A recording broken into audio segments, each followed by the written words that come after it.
बुलढाण्यात वातावरणात मोठा बदल, गर्द धुक्याची पसरली चादर.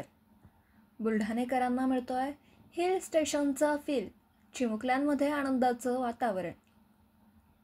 बुलढाणा जिल्ह्यात 2 दिवसापासून पावसाने विश्रांती घेतली आहे आणि त्यामुळे वातावरणात मोठा बदल होऊन कमालीचा गारवा पसरला. अशातच आज पहाटेपासून बुलढाणा शहरात गर्द धुक्याची चादर पाहायला मिळते. बुलढाणा हे थंड हवेचं शहर म्हणून ओळखलं जातं. त्यातच आता धुक्याची चादर पसरल्याने बुलढाणेकरांना हिल स्टेशनचा फील येतोय.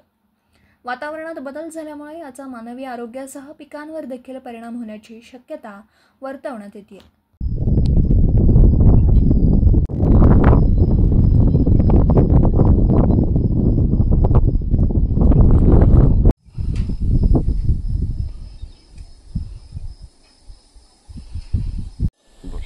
बुलढाण्यात 2 दिवस झाले प्रचंड फॉग पडतो.